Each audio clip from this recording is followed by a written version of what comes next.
Everyone. Welcome to Amrita hangouts. నేనైతే ఇప్పుడు అమెరికాలో నెయ్యి తయారు చేయబోతున్నాను. మనం ఇంట్లో హోమ్‌మేడ్ నెయ్యి తయారు చేసుకున్నంత స్వచ్ఛమైన నెయ్యి మనకి స్టోర్స్‌లో దొరకదు కదా! సో, ఇక్కడ నేను స్టోర్స్‌లో చాలా ట్రై చేశాను గానీ, బట్ ఏది నాకు నచ్చలేదు. అందుకని ఇప్పుడు నేనే ఓన్‌గా ప్రిపేర్ చేసుకుంటున్నాను. ఇండియా నుంచి తీసుకొచ్చిన నెయ్యి మొత్తం అయిపోయింది. సో, సున్నుండలు చేసుకుందామంటే అసలు నెయ్యే లేదు. బట్ ఇంకా ఏం చేయాలో అర్థం కాక నేను ఇలా బటర్‌తోనైతే నెయ్యి ప్రిపేర్ చేస్తున్నాను. సో, నేను ఒక 6 ప్యాకెట్స్ అయితే ఇలా తెచ్చుకున్నాను. ఒక్కొక్క ప్యాకెట్‌లోనూ 4 క్యూబ్స్ ఉంటాయి. ఈ ఈ క్యూబ్స్ అన్నిటిలో కలిపి నేనైతే ఇప్పుడు నెయ్యి తయారు చేయబోతున్నాను. ఈ పేపర్స్ ఉన్నాయి చూడండి, బటర్ పేపర్స్. వీటిలనైతే నేను ఇలా జాగ్రత్తగా తీసి పెట్టుకొని ఫ్రిడ్జ్‌లో పెట్టుకొని స్టోర్ చేసుకుంటాను. ఎందుకంటే వీటిలతో మనం చిన్న చిన్న బొబ్బట్లు గానీ అండ్ చిన్న చిన్న చపాతీలు అండ్ ఇంకా గారెలు ఇయన్నీ వేసుకునేటప్పుడైతే ఈ పేపర్స్‌ని యూజ్ చేసుకోవచ్చనమాట. అందుకని వీటిని జాగ్రత్తగా తీసుకొని నేను ఫ్రిడ్జ్‌లోనైతే స్టోర్ చేసుకుంటున్నాను. మీరు కూడా ఇలాంటి బటర్ పేపర్స్ ఉంటే మాత్రం వేస్ట్ చేసుకోకుండా మంచిగా ఫ్రిడ్జ్‌లోనైతే స్టోర్ చేసుకోండి. సో, ఇదిగోండి నేనైతే బటర్‌ని ఇలాగా చిన్నగా చిన్న సెగ పెట్టుకొని మెల్ట్ చేసుకుంటున్నాను అనమాట. మనం ఎప్పుడైనా లో ఫ్లేమ్‌లోనే ఇలా బటర్‌ని మెల్ట్ చేసుకోవాలి. దీంట్లో ఫ్యాట్ ఎంతుంది, క్యాలరీస్ ఎంతున్నయి, సాచురేటెడ్ ఫ్యాట్ ఎంత ఉంది అన్నదైతే మొత్తం అన్నీ మెన్షన్ చేసున్నాయి.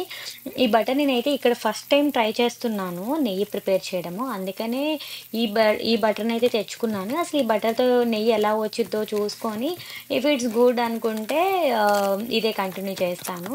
లేదు అనుకుంటే అయితే ఇంకోటైతే ట్రై చేస్తాను. ప్రెజెంట్ అయితే ఫస్ట్ టైమ్ కాబట్టి ఈ బటర్‌నయితే తీసుకొచ్చాను. ఇది మాకు బల్క్‌లో దొరికిద్ది. కాస్కో స్టోర్స్‌లో అండ్ వాల్మార్ట్‌లో వీటిల్లో ఇక్కడ స్టోర్స్‌లో చాలా దగ్గర అవైలబిలిటీ ఉండిద్దనమాట. సో, ఇదైతే ఇప్పుడు నేను స్టార్ట్ చేసుకున్నాను ప్రొసీజర్ మొత్తమును. ఇలా లో ఫ్లేమ్ పెట్టుకొని నేను వేసుకున్న క్యూబ్స్‌ని మొత్తమును లో ఫ్లేమ్‌లో మంచిగా కరగబెట్టుకున్నాను. ఇలా చిన్నగా ఈ పైన వెన్న ఉండిద్ది కదా! ఇదంతా చూడండి తెల్లగా ఫార్మ్ అయింది. ఇదంతా అడుక్కి వెళ్ళిపోయిద్ది అనమాట. మనకి నెయ్యి కాసినప్పుడు ఎలాగా అడుక్కి వెళ్ళిపోయిద్ది కదా! వెన్న మొత్తమును, ఈ ఫ్లేక్స్ పైన తేలిన ఫ్లేక్స్ ఇయన్నీను. సో, ఇది కూడా అంతే లో ఫ్లేమ్‌లో మనం ఇలా పెట్టుకోవడం వల్ల సో, మొత్తం ఏంటి అంటే ఇలా నురగలాగా వచ్చి అదంతా కిందకి వెళ్ళిపోయిద్ది అనమాట. నేనైతే ఇది ఫాస్ట్ ఫార్వర్డ్‌లో చూపిస్తున్నాను. వీడియో ఇదంతా ప్రాసెస్ మొత్తం అయ్యేసరికి 45 మినిట్స్ ఈజీగా పట్టిద్ది. బట్ అంత లాంగ్ వీడియో అయితే ఎక్కువ అయిపోయిద్ది అని చెప్పేసి నేను ఫార్వర్డ్ మోషన్‌లో పెట్టేసి నేను ఈ వీడియో అయితే చూపిస్తున్నాను. మనమైతే లో ఫ్లేమ్‌లోనే పెట్టుకోవాలి ఇది. ఈ కాగినంత వరకు అయితే చాలా లో ఫ్లేమ్‌లోనే ఇదిగో చూడండి నేనైతే 2లో పెట్టుకున్నాను. 2లో పెట్టుకొని ఈ ప్రొసీజర్ మొత్తం చేస్తున్నాననమాట ఫ్లేము. ఇది మొత్తమును మనం మధ్యలో తిప్పుకుంటూ ఉండాలి. కిందకేమైనా ఫ్లేక్స్ ఇవన్నీ వెళ్ళినవన్నును కూడాను మంచిగా మనకి ఈ మంట మీద మంచిగా అయిపోయిద్ది. సో, ఇక్కడ మా మెయిన్ ప్రాబ్లమ్ ఏంటి అంటే, నేను వచ్చినప్పుడల్లును నెయ్యి ఒక 2 కేజీస్, 3 కేజీస్ అలా తెచ్చుకునేదాన్ని. బట్ పద్దాక మనం అలా తెచ్చుకోవాలి అంటే ఎన్ని రోజులు మనము యూజ్ చేయలేం కదా! అది. సో, ఇక్కడ మెయిన్ ప్రాబ్లమ్ అదే వచ్చింది. నేను చాలా వీడియోస్‌లో చూసాను. ఇంకా నెయ్యి ఎలా ప్రిపేర్ చేసుకోవచ్చు, ఏంటి అన్నది చాలా వీడియోస్‌లో చాలామంది సజెస్ట్ చేశారు. చాలా చాలా బటర్స్ అయితే యూజ్ చేశారు. బట్ ఎందుకో ఫస్ట్ టైమ్ కదా మనం యూజ్ చేస్తున్నాం అని చెప్పేసి నేనైతే ఈ బటర్‌నైతే యూజ్ చేస్తున్నాను. ఫ ఇక్కడ అబ్రాడ్‌లో ఉన్నవాళ్ళు మాక్సిమం చాలా వీడియోస్‌లో చూసాను. ఇలానే నెయ్యి అయితే మేక్ చేసుకుంటున్నారు. ఇక్కడ నేనిప్పుడు కాస్తున్నాను కదా! మంచి స్మెల్ అయితే చాలా బా వస్తుంది ఇది. స్మెల్ బావుంది. బట్ లాస్ట్‌కి ఎలా వచ్చిద్దో అయితే చూడాలి. ఇది చూడండి మొత్తము ఇలా అయితే తెల్లగా ఫార్మ్ అయిపోయింది. అంటే పైన ఇందాక తెల్లగా వచ్చింది కదా! అదంతా అయిపోయిన తర్వాత ఇది సెకండ్ ప్రొసీజర్ అనమాట. నురగొచ్చిద్ది పైన. అంటే పైన వెన్న అంతా తేలింది కదా ఇందాక. ఆ వెన్న తేలిందంతా కిందకెళ్ళిపోయింది. అడుక్కి వెళ్ళిపోయింది. ఇదంతా నురగొచ్చిందనమాట. ఈ నురగ కూడాను ఇదొక 10 మినిట్స్ ఇలా నురగ వచ్చి ఈజీగా మొత్తం మనకి చూడండి రెడ్ కలర్, గోల్డెన్ కలర్‌లో అయితే వస్తుంది. ఈ గోల్డెన్ కలర్‌లో వచ్చింది అనంటే మనకి ఇంకా హ్మ్, కాగుతుంది మంచిగా అని తెలుసుకోవాలనమాట. ఎప్పుడున్న హై ఫ్లేమ్‌లో అస్సలు పెట్టుకోవద్దు. 2లో గాని, 3లో గాని పెట్టుకోవడం వల్లే మనకి నెయ్యి మంచిగా వస్తుంది. అంటే నేను ఈ వీడియోలో చేసిన ప్రొసీజర్ ప్రకారంగా నేను చెప్తున్నాను. ఎందుకంటే ఫస్ట్ వీడియో కాబట్టి నేను ఇంత నిదానంగా మంచిగా ఎక్కడ మళ్ళీ పాడవకూడదు కదా! చాలా క్యూబ్స్ వేసేసాను నేను. బట్ ఫస్ట్ టైమ్ కదా! కొంచెం చేయాల్సింది. బట్ నేనైతే అన్ని క్యూబ్స్ అన్నీ వేసేసాను. సరే చూద్దాము వస్తే వచ్చింది లేదంటే లేదులే అని చెప్పేసి. మీరెవరైనా ఇలా ప్రిపేర్ చేయాలి అనుకుంటే మాత్రం ఇలాగేనే లో ఫ్లేమ్‌లోనే పెట్టుకొనైతే ప్రిపేర్ చేయండి. నాకైతే మొత్తం అయితే బానే వచ్చింది. చివరి వరకైతే వీడియో అయితే మిస్ అవ్వకుండా చూడండి. నా నెయ్యి ఎలా వచ్చింది, ఏంటి అని అన్నదైతే. ఇలా మంచిగా ఇందాక నురుగొచ్చింది కదా! నురుగంతా వెళ్ళిపోయింది చూడండి. ఎంత మంచిగా మసిలిపోతుందనమాట ఆయిల్. ఇదంతున్న ఆయిల్ లెక్క. మంచి స్మెల్ అయితే వస్తుందిది. గోల్డెన్ కలర్‌లోకైతే వచ్చేసింది.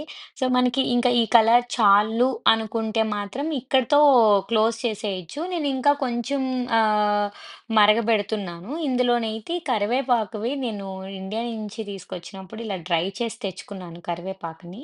సో, వీటిలనైతే ఇందులో వేస్తున్నాను. మా మమ్మీ ఎప్పుడు నెయ్యి ఇంట్లో కాచినా ఇలా తులసాకులు, కరివేపాకులు వేసి కాసేదనమాట.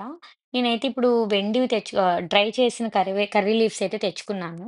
సో, ఎవరైనా మనకి ఇండియా నుంచి ఇలా అబ్రాడ్ వెళ్ళాలి అనుకున్న వాళ్ళైతే కరివేపాకుని మంచిగా ఎండలో కాకుండా ఇంట్లోనే వాష్ చేసేసి ఇలా డ్రై చేసుకొని, పెట్టుకొని తెచ్చుకుంటే మాత్రం చాలా రోజులైతే స్టోర్ చేసుకోవచ్చు. అంతే కాకుండా గోంగూర లీవ్స్ ఉంటాయి కదా! అవి కూడాను ఇలా డ్రై చేసి తెచ్చుకోవచ్చు.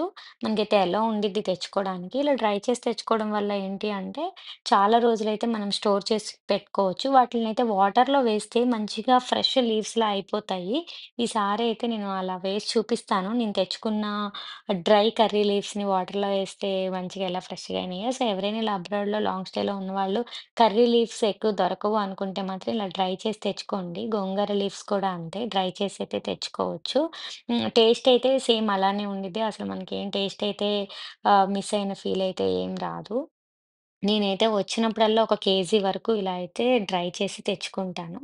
సో, నాకిక్కడ నెయ్యి అయితే మంచిగా కాగిపోయింది. ఇక్కడ చూడండి రెడ్ కలర్‌లో బాగా వచ్చేసింది. ఇక్కడైతే బ్లాక్‌గా కనిపిస్తుంది గానీ, మొత్తం తీస్తున్నప్పుడైతే కలర్ అయితే రెడ్ కలర్‌లో మంచిగా ఉంది. నెయ్యి అయితే నాకు ప్రిపేర్ అయిపోయింది. స్మెల్ అయితే సూపర్ వస్తుంది. మనకి ఇంత కలర్ వద్దు, ఇంకో ముందుగానే తీసేసుకోవాలి అనుకుంటే మాత్రం ఒక 5 మినిట్స్ ముందే తీసేసుకోవచ్చు. నేను కొంచెం ఈ కర్రీ లీవ్స్ ఇవి వేశాను కదా! అందుకని కలర్ ఇదంతును ఈ కలర్‌లోనైతే వచ్చింది. బట్ కర్రీ లీవ్స్ గానీ, తులసాకులు గానీ వేస్తే మాత్రం ఆ స్మెల్ అయితే సూపర్ ఉండిద్ది. ఇంట్లో ఎవరైనా ఇలా నెయ్యి కాసుకున్న వాళ్ళు మాత్రం ఇలా ట్రై చేయండి. మనం వడగట్టేసుకుంటాం కాబట్టి ఆ లీవ్స్ గానీ ఏమున్నాయితే దాంట్లోకి రావు. చూడండి ఎంత ప్యూర్‌గా వస్తుందో అసలు ఏమి నాకు ఆహ్, నెయ్యిలో బ్లాక్ కలర్ గాని అసలు దాని మీదకి ఏమీ రావట్లేదనమాట. చాలా ప్యూర్‌గా, పర్ఫెక్ట్‌గా అయితే మంచిగా వచ్చేసింది. నేను ఇప్పుడు ఈ నెయ్యితోని సున్నుండలు కూడా ప్రిపేర్ చేయబోతున్నాను. ఓన్లీ నెయ్యి ప్రిపేర్ చేసుకుంది సున్నుండలు చేద్దామని. ఇదిగోనండి ఇండియా నుంచి తీసుకొచ్చిన నెయ్యి కలర్ అయితే అదిగో అలా ఉంది. అయిపోయింది. ఇంకా లాస్ట్ ఒక స్పూన్ ఉంది అంతే. సో, ఆ కలర్‌లోనే వచ్చిద్దో రాదో అని చూద్దామని. ఎందుకంటే ఇక్కడ చాలా నెయ్యిలు చూసాను అన్నీ యెల్లో కలర్‌లో ఉన్నాయి. అండ్ ట్రై చేశాను కూడాను. బట్ అంత నెయ్య టేస్ట్ అలా అయితే నాకు అస్సలు రాలేదు. ఆ ఫీల్ లేదు నాకు. అందుకనే అసలు నాకస్సలు నచ్చలేదు. నేనైతే ఈ చిన్న హ్మ్, గ్లాస్‌లో ఏంటి అంటే రెగ్యులర్‌గా ఇంట్లో యూజ్ చేసుకోవడానికి ఈ చిన్న గ్లాస్‌లో పెట్టుకుంటాను. ఈ జార్స్‌లో పెట్టాను కదా! ఇవన్నీ కూడాను ఫ్రిడ్జ్‌లో స్టోర్ చేసుకుంటాను. చూడండి నాకెంత నెయ్యి వచ్చిందో. మొత్తం 6 ప్యాకెట్స్‌కి నాకు ఇంత నెయ్యయితే వచ్చింది. మొత్తం 3 జార్స్‌లో వచ్చింది. అండ్ ఒక స్మాల్ గ్లాస్‌లోనైతే స్టోర్ చేసి పెట్టుకున్నాను. ఇది రెగ్యులర్‌గా వేసుకునేటప్పుడు బయట ఉంచుకుంటాను. ఈ 3 వచ్చి స్టోర్ చేసుకుంటాను. చాలా నెయ్యొచ్చింది నాకు. ఇండియా నుంచి వచ్చినప్పుడు ఇంతే తెచ్చుకునేదాన్ని. సో, సేమ్ అంతే వచ్చింది. అండ్ ఇంకా మళ్ళీ ఇప్పుడప్పుడే ప్రిపేర్ చేసుకోవసరం లేదు. కలర్ మాత్రం చాలా రెడ్‌గా ఉంది. సో, ఇది అంతా చల్లారిన తర్వాత రెడ్ కలర్‌లోనే వచ్చిద్దా? వైట్‌గా ఉండిద్దా? మనకి ఇండియా ఉన్న కలరే వచ్చిద్దా? అనైతే అనుకున్నా నేను. బట్ అంతా హ్మ్. మంచిగా ఇలా ఫ్రిడ్జ్‌లో పెట్టిన తర్వాత చూడండి కలర్ అంతా ఎలా అయిపోయిందో. నేను ఇండియా నుంచి తీసుకొచ్చిన నెయ్యి ఎలా ఉందో సేమ్ కలర్‌లో అలాగే ఉంది. బట్ స్మెల్ అయితే అసలు చాలా వస్తుంది. సో, ఇదే అండి నేను అమెరికాలో నెయ్యి అయితే ఇదిగో ఇలా ప్రిపేర్ చేసేసుకున్నాను. ఇండియా నుంచి తీసుకొచ్చిన నెయ్యి చూడండి. సేమ్‌లో ఉంది. బట్ కొంచెం ఎక్కువ మరిగించడం వల్ల కొంచెం లిటిల్ బిట్ ఏమైనా తేడా అనిపిస్తుందేమో గానీ, బట్ కలర్ గానీ, ఆ స్మెల్ గానీ సేమ్ అనిపిచ్చింది. నాకెక్కడ తేడా అనిపిచ్చలేదు. సో, ఎవరైనా ట్రై చేయాలి అనుకుంటే ఈ బటర్‌తో కూడా ట్రై చేయొచ్చు. ఇది అన్సాల్టెడ్ బటర్ అనమాట. ఇది ఎక్కువ కుకింగ్‌లోను వాటిలో కూడా సలాడ్స్ అయి ప్రిపేర్ చేసినప్పుడు కూడా ఈ బటర్ నేను యూజ్ చేస్తూ ఉంటాను. సో, ఫస్ట్ టైమ్ నెయ్యయితే ఈ బటర్‌తోనైతే ప్రిపేర్ చేసుకున్నాను. ఇదైతే నేనింకా రెగ్యులర్‌గా వాటిలోకి తినడానికి చిన్న గ్లాస్‌లోది నేను యూజ్ చేస్తాను. మిగతా ఇవన్నీను ఫ్రిడ్జ్‌లో పెట్టేసుకుంటాను.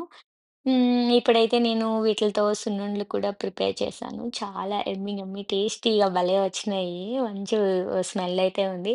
సో, మీరు కూడా ఇలా ఎవరైనా ట్రై చేయాలి అనుకుంటే మాత్రం తప్పకుండా ఈ ప్రొసీజర్ అయితే ట్రై చేయండి. ఐ హోప్ ఈ వీడియో అయితే మీకు నచ్చిందనుకుంటున్నాను. ఇలాంటి మోర్ వీడియోస్ కోసం అయితే నా ఛానల్‌ని లైక్ చేయండి అండ్ షేర్ చేయండి.